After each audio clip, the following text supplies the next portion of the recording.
Bonjour à tous. Alors, pour cette première partie de tutoriel, nous allons utiliser l'outil de géotraitement bassin versant, qui est un outil en ligne.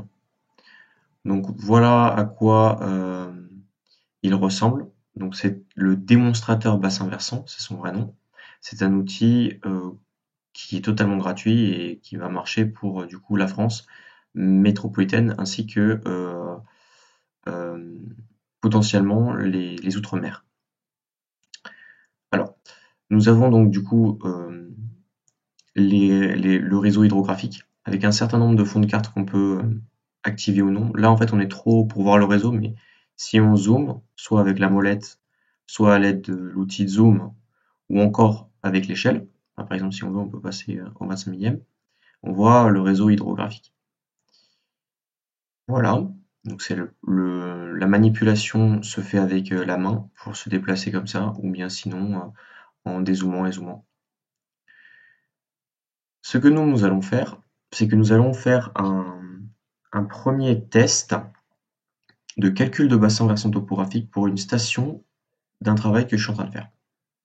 Alors, premièrement, nous allons ouvrir QGIS, parce que QGIS est nécessaire pour la manipulation, et nous allons, enfin, nécessaire, recommandable et recommandé. Nous allons ouvrir un fond pour se situer, ce sera un OpenStreetMap standard, on peut en ouvrir un autre, mais celui-là est pas mal. Nous allons aussi ouvrir un shapefile, donc un vecteur des réseaux hydrographiques français métropolitains. On peut en trouver sur la BD Cartage ou la BD Topage, qui est une amélioration, on va dire, de la BD Cartage. Quoi qu'il en soit, l'important est d'avoir un réseau hydrographique. C'est plus pour nous aider que nécessaire. On va charger les points qui nous intéressent, donc ajouter une couche. Moi, je vais ajouter une couche avec du texte délimité, parce que mes points sont sous CSV. Donc ça, c'est mes obstacles. Et ça, c'est des stations. Alors, pourquoi des obstacles et des stations? Parce que dans mon cas, j'ai des obstacles sur lesquels je veux avoir des mesures de débit, et j'ai mes stations hydrométriques où j'ai ces débits. L'objectif étant de pouvoir extrapoler.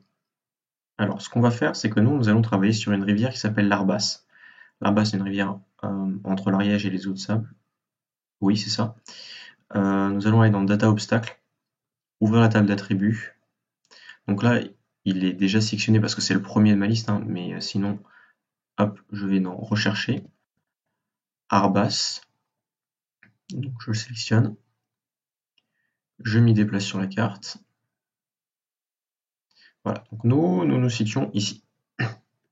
Ce qu'on va faire maintenant, c'est styler un petit peu ces couches parce que c'est pas très pratique pour travailler. Les obstacles vont être mis en noir et on va augmenter un petit peu leur taille. 3 c'est bien. Et les stations vont être mises en blanche. Et aussi leur taille en 3. Voilà. Donc on va désélectionner, on vérifie que tout est bien marché. Et maintenant, les cours d'eau qu'on ne voit presque pas vont être mis dans une couleur de cours d'eau, c'est-à-dire du bleu. On les voit déjà beaucoup mieux. On va augmenter un tout petit peu leur taille aussi. Donc précisément, l'Arbasse, c'est la rivière qui se situe ici, et donc qui coule du bas vers le haut. Ce qui signifie que notre station est un petit peu en amont de notre obstacle. Alors, nous allons nous renseigner sur le nom de la station. C'est l'Arbasse à Castelbiag, Pont de Prades, et donc du coup notre obstacle, Arbemont. Ce qui va nous intéresser maintenant, c'est d'avoir le moyen de retrouver la station sur la carte, qui était en ligne tout à l'heure de l'outil. Moi j'ai ces coordonnées en Lambert 93, donc c'est parfait. On peut aussi la chercher manuellement. Alors grâce au Lambert 93, je vais aller ici dans Aléa. Donc je change d'onglet. Je vais mettre en RCS Lambert 93 du coup. Je renseigne mes petites coordonnées. Je recentre la carte. Donc là, on ne sait pas du tout où est-ce qu'on est, si on est vraiment arrivé au bon endroit ou pas.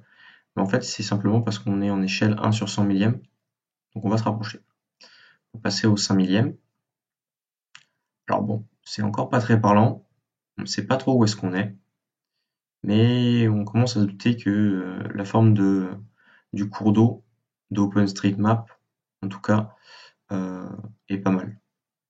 Alors ce qu'on peut faire ici, c'est retourner dans Données et de jouer sur des choses comme par exemple sur le ScanIGen. Et on voit qu'ici on a un pont, et par chance on l'a ici aussi. Donc en fait notre station, elle est juste après le pont. Du moins, juste avant, juste en amont. Donc on va se rapprocher encore un peu. Et en fait notre station, elle est là, plus ou moins. Et ça, c'est le cours d'eau du scan, mais ce n'est pas le cours d'eau qui a été délimité, en tout cas, qui a été modélisé par l'outil, parce que le cours d'eau qui a été modélisé par l'outil, c'est celui du réseau. Donc, ce sont les traits en vert. Sauf que ça devient un peu plus compliqué parce que dans ce cas précis, plus que même dans d'autres, on voit bien que le réseau ne se calque pas exactement sur la réalité, potentiellement parce qu'il y a eu une intervention de l'homme ou pas. Quoi qu'il en soit, ici, on voit bien que ce réseau, mais il n'y a pas de trait vert dessous, alors que pourtant c'est le bon, et que potentiellement ce serait celui-là, celui-ci qui est juste à sa droite. Donc ce qu'on va faire, c'est qu'on va prendre la flèche ici, qui est l'outil en question pour le géotraitement, et on va se positionner là où on pense que c'est bon, c'est-à-dire ici, à peu près. Ça ne marche pas. En fait, il faut sélectionner une procédure. La seule procédure qui est accessible en ligne, c'est celle-ci. Donc hop, on sélectionne notre procédure. Et là, l'outil cherche, il travaille, il délimite. Donc là, il vient de faire une délimitation. Donc on va dézoomer pour voir à quoi ça ressemble. Déjà, s'il y a une première cohérence. Donc il a délimité un grand polygone qui semble assez cohérent, puisqu'on voit à l'intérieur le réseau de l'Arbas et de ses affluents. D'autant plus que l'amont est bien de ce côté et pas de l'autre côté. Ça peut être aussi un moyen de voir s'il y a une erreur ou pas. Donc ça a l'air pas trop mal. Ce qu'on fait une fois qu'on a fait notre première délimitation, c'est qu'on la télécharge. Une fois que c'est téléchargé, on va dans nos téléchargements, on récupère le résultat qui est toujours sous forme result.zip. Donc ça veut dire que c'est un fichier qu'il va falloir décompresser dans un dossier de travail. Donc hop, moi je l'extrais ici, je le supprime. Et on récupère un shape avec ses extensions. On va charger ce shape et le voici. Donc ça nous arrange pas trop parce que ça cache un peu le reste. Donc ce qu'on peut faire, c'est rajouter un peu de transparence. Donc voilà, là on voit bien. Et bon, la délimitation n'est pas parfaite dans ce cas-là. Dans certains cas, elle est plutôt propre. Là, elle est assez approximative. Il n'empêche que à l'échelle du bassin complet, l'erreur qu'on voit au niveau de la station en elle-même est vraiment faible. C'est l'histoire de quelques centaines de mètres carrés. Donc imaginons que ce polygone ne nous convienne pas, on peut tout simplement répéter l'opération, supprimer cette surface et reprendre en ligne en essayant de se replacer mieux. Par exemple, ici, on peut juger que on a pris un peu trop loin, donc on a inclus un peu trop de surface. On pourrait se placer un petit peu plus en amont pour réduire la surface et se rapprocher normalement de la réalité. Imaginons par contre que ça nous convienne. Donc nous allons aller dans la calculatrice de champ pour la couche du bassin versant qu'on a ajouté et créer un nouveau champ qui va s'appeler surface. Ce sera un nombre décimal. On lui met une longueur assez longue et surtout une très grande précision. Ça peut servir à ne pas rajouter davantage d'erreurs. On va utiliser area, mais c'est le $area qu'on prend. Et on va le diviser par 1 million. Donc 2 fois 3,3. Pourquoi? Parce que on veut passer en kilomètres carrés. On pourrait rester en mètres carrés d'ailleurs, hein. Donc là, nous avons un premier résultat qui est ici en prévisualisation. On peut le copier, hein. Notons que si on fait OK, hein, tout simplement, et qu'on sauvegarde notre couche, le résultat, il arrive dans la table d'attributs. Donc il n'est pas perdu. Mais ça reste intéressant de l'avoir en prévisualisation. Donc moi, ce que j'avais fait, c'était de récupérer les coordonnées les coordonnées, non, la surface de bassin versant pour cette station. Et cette station, c'est une station officielle du coup, puisqu'il y a des débits. Donc si on va sur l'hydroportail, on peut d'ailleurs recharger la page pour que ce soit un petit peu plus intuitif, et qu'on va dans entité hydrométrique, et puis qu'on recherche cette station en question. Donc voilà, elle existe. On peut cliquer dessus. Et donc quand on est situé au niveau du site et pas de la station, si on est situé au niveau de la station, ça ne va pas marcher, et qu'on est dans la fiche d'identité, en descendant, on a pas mal d'informations, dont une surface de bassin versant topographique, donc c'était ce qu'on cherchait. Et ici, nous avons 98 km². Donc bon, il y a déjà moins de précision que nous, mais c'est pas grave. Et nous avions trouvé 92,35. Donc il y a quand même une légère différence dans ce cas-là. D'autant que si on avait rediminué un petit peu, on aurait peut-être eu 92. Donc il y a une différence quand même de quelques pourcents dans ce cas-là. Je dois avouer qu'elle est quand même un peu plus élevée que dans d'autres cas. Et lorsque on trouve que cette différence est trop grande, ou bien que ça nous va pas, ben, on peut tenter une autre approche. Quoi qu'il en soit, ça fait quand même pas une très très grande différence. Donc moi, ça me gêne pas plus que ça. D'autant que, en fait, il y a un petit truc derrière, c'est que cette différence, elle n'est pas forcément évidente, parce que les sites pour lesquels le bassin versant topographique a été calculé contiennent parfois plusieurs stations, ce qui n'est pas le cas ici. Et lorsqu'ils contiennent plusieurs stations, eh ben, toutes les stations ont la même surface de bassin topographique.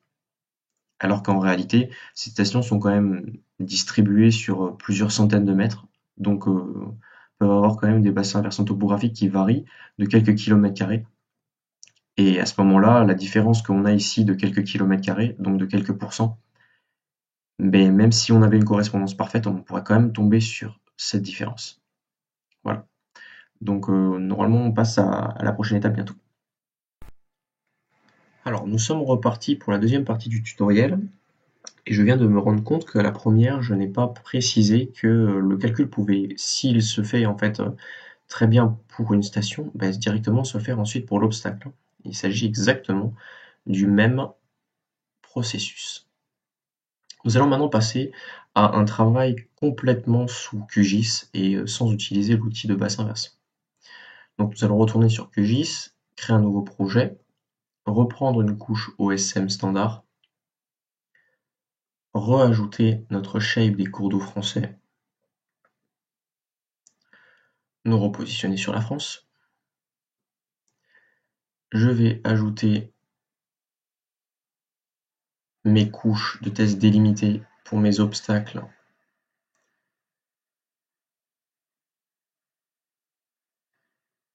Hop, obstacle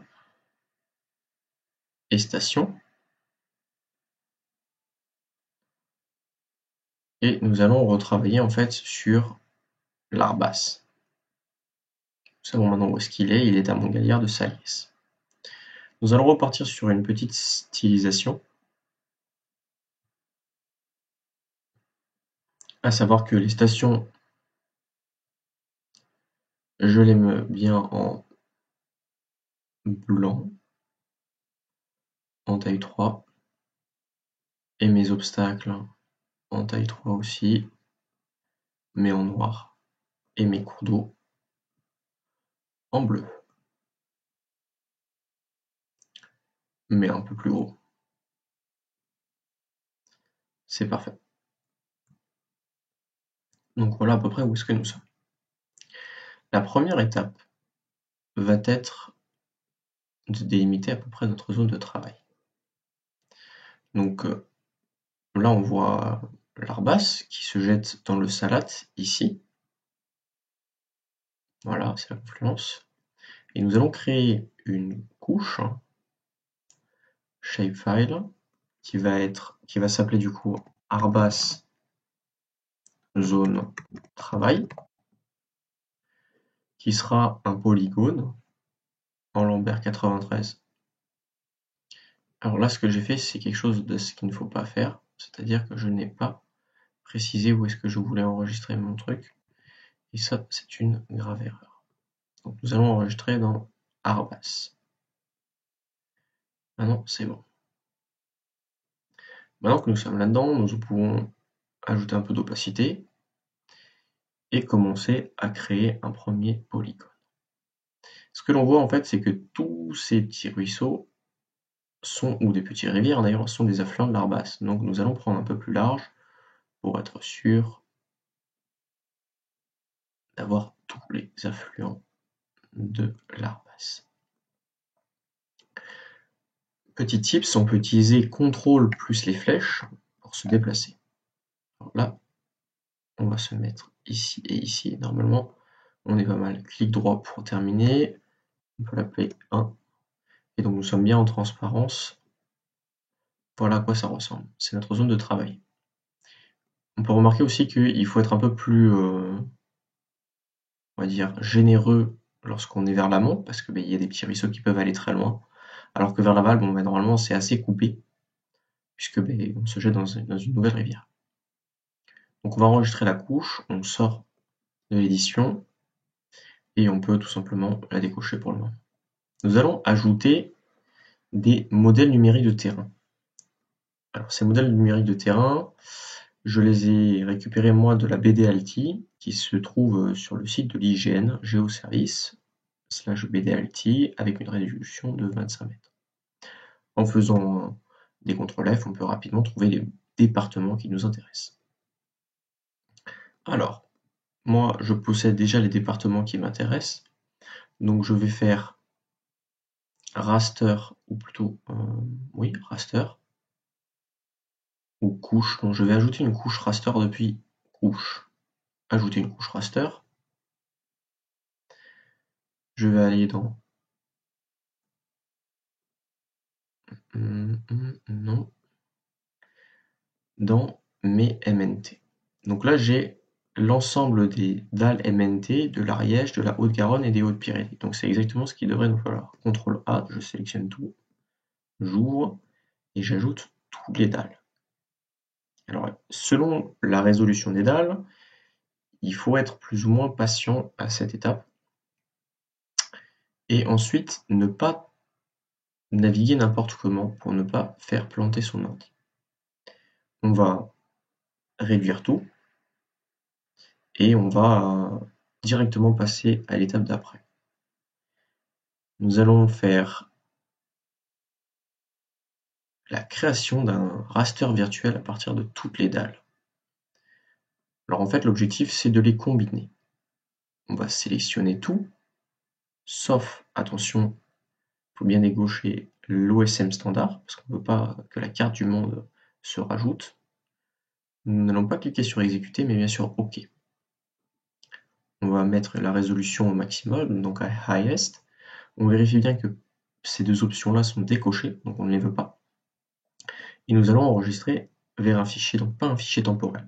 Nous allons l'appeler Arbas virtuel, donc on fait RT. L'extension, c'est un fichier d'RT. Jusque-là, tout est logique. On lance, et là, il faut vraiment être patient, surtout si vous travaillez sur un très grand cours d'eau avec une très grande quantité de dalles, et surtout si c'est dans une grande résolution. La mienne étant de 25 mètres, donc c'est pas énorme normalement. Voilà. Là, nous avons Arbas VRT. Je ne veux pas le voir pour l'instant, j'ai pas envie qu'il fasse planter mon ordi.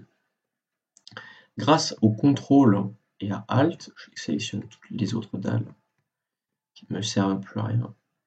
Pour l'instant, je les supprime, histoire de m'assurer que mon ordi ne plante pas.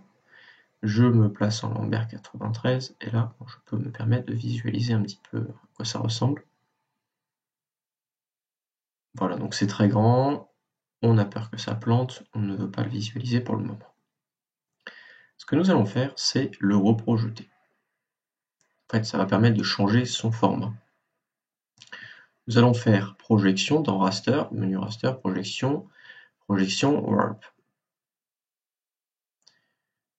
Le SCR cible, c'est toujours le Lambert 93. Nous reprojetons arrobas VRT. Tout ça, c'est intéressant. Enfin, ça peut être laissé par défaut. Nous allons.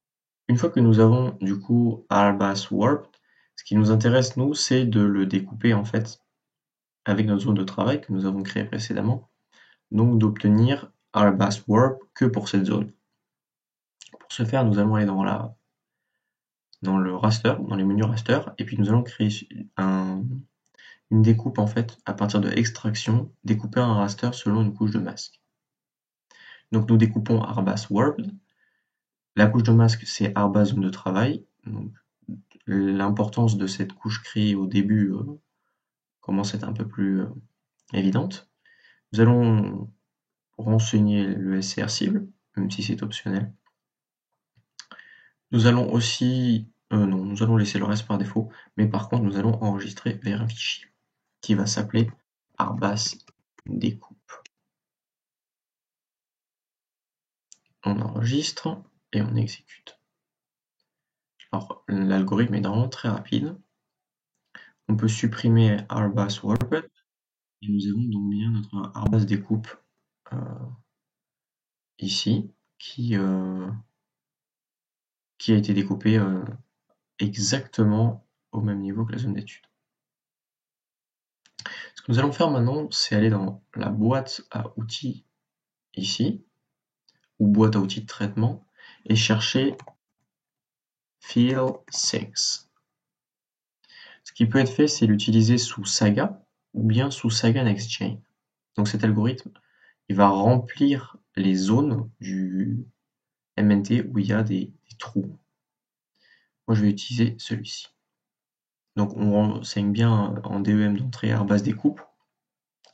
On laisse la slope minimum par défaut. Et nous allons décocher ceci et ceci qui ne nous intéressent pas. Ce que nous nous intéressons juste, c'est d'avoir la couche remplie.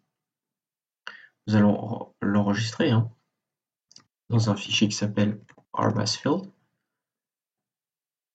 et nous allons lancer l'algorithme.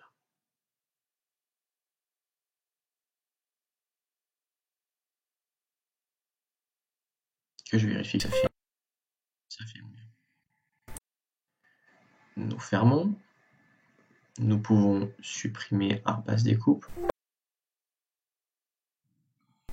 Nous gardons arrobasfield dont nous précisons le SR. Très bien. Une fois que nous sommes arrivés à ce niveau-là, nous allons calculer les straleurs. Les straleurs, ce sont les niveaux de taille des ruisseaux et des rivières selon le fait qu'un straleur 1 rencontrant un straleur 1 devient un straleur 2 et qu'un straleur 2 rencontrant un straleur 1 bien, reste un straleur 2. Ce qui fait que nous avons un moyen d'estimer à peu près la taille des différents cours d'eau du réseau. Pour ce faire, nous allons utiliser l'algorithme Strahler Order, par exemple de Saga, que nous allons appliquer sur arrobasfield en elevation, et nous allons l'enregistrer vers un fichier qui va s'appeler arrobasstrahler. On notera bien que c'est un fichier de type sdat. On exécute.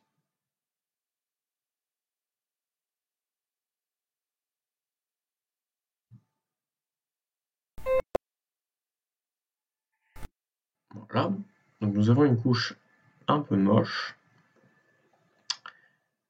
que nous allons un peu styler aussi.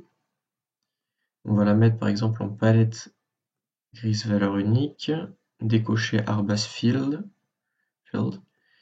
et nous allons classer, mettre des bleus, supprimer les cours d'eau, mais en fait, ce que l'on voit, c'est tout le réseau. un réseau qui est très très dense. Ce qui nous intéresse maintenant, en fait, c'est un peu de comparer Arbas Strahler et les cours d'eau qui existent en réalité, comme cours d'eau. Alors, pour nous y aider, on peut aller dans Propriétés et nous mettre avec un peu de transparence pour visualiser le réseau qui est dessous. Alors, ce que l'on voit, c'est que quand même le réseau de Strahler, qui comprend des Strahler 1 à 9, du coup 1 à 8, eh bien il est quand même sacrément plus complexe que le réseau réel, en tout cas que le réseau du Shape. Et si on regarde par rapport à l'OSM standard, il est encore beaucoup plus complexe. L'OSM standard étant quand même quelque chose d'assez simplifié. Ce que nous allons donc faire, dans notre cas, c'est pas forcément le cas tout le temps, mais il y a des chances, c'est utiliser la calculatrice raster pour rééchantillonner ce raster. Donc nous allons utiliser la formule Arbas-Strahler supérieur ou égal à, par exemple, 3. Nous allons créer une couche en sortie qui va s'appeler, voilà, bien sûr, mettre dans le bon fichier, Arbas-Strahler. Hop. Et ce que ça va faire, c'est que ça va récupérer en fait que les Strahlers qui sont de taille 3 et supérieure. Cela nous crée une couche encore plus moche que la première, tout simplement parce que c'est une bande à deux valeurs, des 0 et des 1. Nous, les 0 nous importent peu, donc on va aller dans transparence et ajouter une valeur supplémentaire nulle, cette valeur étant 0. Nous retournons ici, et pour 1, nous allons mettre du bleu foncé. Quoique nous allons mettre plutôt du violet. Voilà, pour faire une distinction. Ce qui nous intéresse, c'est maintenant de voir, est-ce que ce Strahler qui a été re-échantillonné, d'ailleurs j'aurais pu mettre Arbas Strahler 3, ça aurait été mieux, est-ce qu'il se calque bien sur les cours d'eau?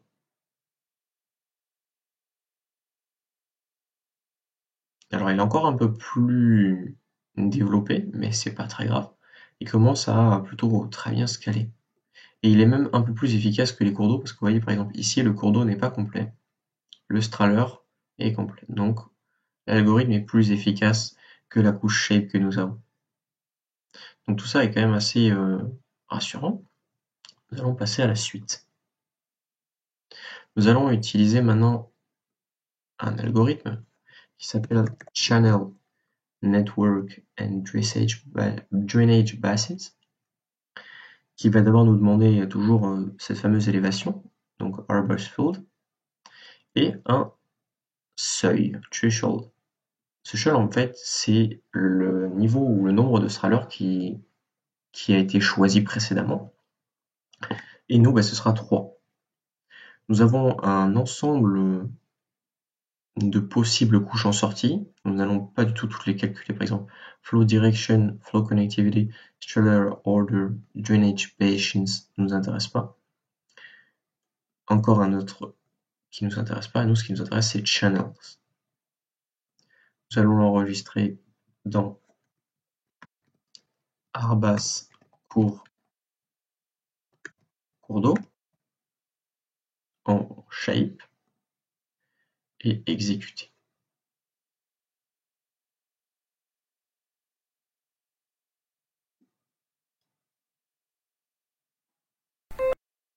Une fois terminé, on ferme, on lui précise la couche qui est bien en Lambert 93. Donc nous avons les fameux cours d'eau sur lesquels nous allons finalement travailler. Ce que l'on peut faire, c'est les mettre aussi en bleu. C'est plus intuitif et un peu plus gros. Nous allons toujours nous positionner au niveau de la station dont nous avons travaillé sur la dernière fois, enfin pour la première méthode, qui est l'Arbas à Castelbiag, Pont de Prades. c'est cette station-là, on peut vérifier avec l'interrogation, et c'est la bonne station. Ce que l'on voit sur ce réseau qui a été simulé, c'est qu'il n'est pas exactement similaire au réseau réel. C'est le même problème qu'en ligne, quoiqu'ici le réseau est quand même plus dense et plus proche. Donc nous avons par exemple cette branche-là, là, qui ne correspond pas du tout au réseau, et nous avons cette branche-là qui a l'air d'être le réseau plutôt qui nous intéresse. Hein. Ce que nous allons faire, c'est projeter pour nous mettre au niveau du réseau et récupérer les coordonnées. Pour récupérer ces coordonnées, nous allons utiliser l'outil extension Coordinate Capture. Si vous ne l'avez pas installé, il suffit d'aller dans Extension pour l'installer. On clique dessus et nous allons zoomer à fond et lancer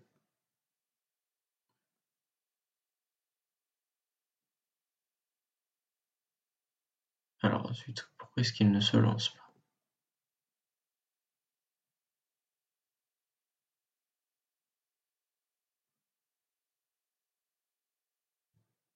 Ça c'est étrange.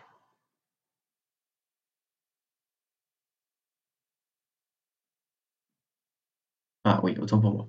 Donc là, autant pour moi, hein, nous nous plaçons très très proche et nous mettons Star Capture.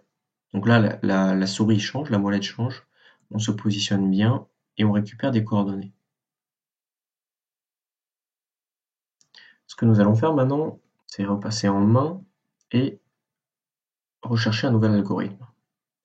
Et cet algorithme s'appelle Upslope Area. Toujours, moi je prends celui de Sega. Target Area, on va laisser. Mais par contre, nous allons chercher nos coordonnées. Donc attention, la virgule, c'est la séparation entre les deux, le X et le Y. En Precision Elevation Arbus Field, laissez ça vide, préciser la méthode Deterministic Height, laisser convergence par défaut, et choisir un fichier d'enregistrement qui s'appellera Arbas bassin versant topographique, toujours en fichier SDAT. Nous exécutons, et en fait, grâce au point précis que nous avons proposé, eh bien, il nous crée un bassin versant topographique. C'était quand même l'objet du travail. Donc là, le bassin, il est assez intéressant. Nous avons une légère déviation sur la gauche, mais du moins, ça ne change pas grand-chose au final.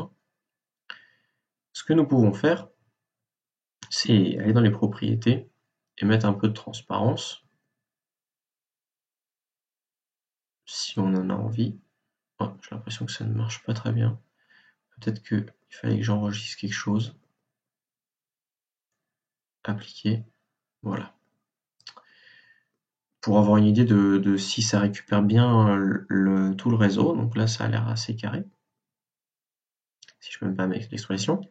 Par contre, ce qu'on ne peut pas faire, puisque ce n'est pas un shape, ce n'est pas un vecteur en fait, on ne peut pas faire des calculs dessus. On ne peut pas avoir accès à la calculatrice des champs.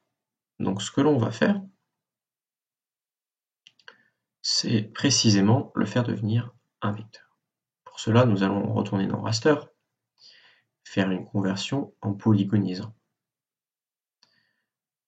On va choisir du coup notre Arbas BVT1, laisser par défaut le reste, mais bien préciser le fichier de sortie qui va s'appeler Arbas BVT shape, ou bien on peut mettre un Arbas BVT vecteur. On exécute, on ferme, on reprécise le PSG 2154, on peut directement accéder à de l'opacité, et on est bon, hein. En même temps c'est le même que tout à l'heure. Hein.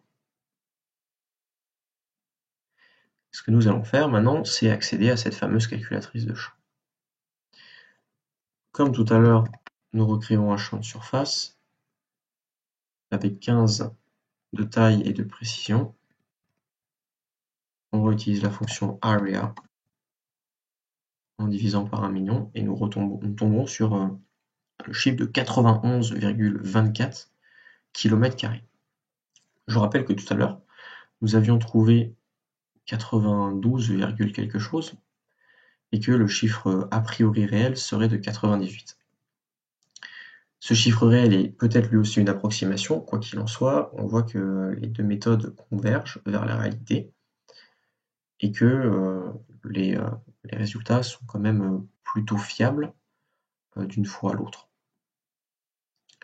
Eh bien, merci d'avoir regardé, j'espère que c'est clair. Normalement, il devrait y avoir dans les liens des liens en description avec les infos nécessaires pour reproduire ce travail.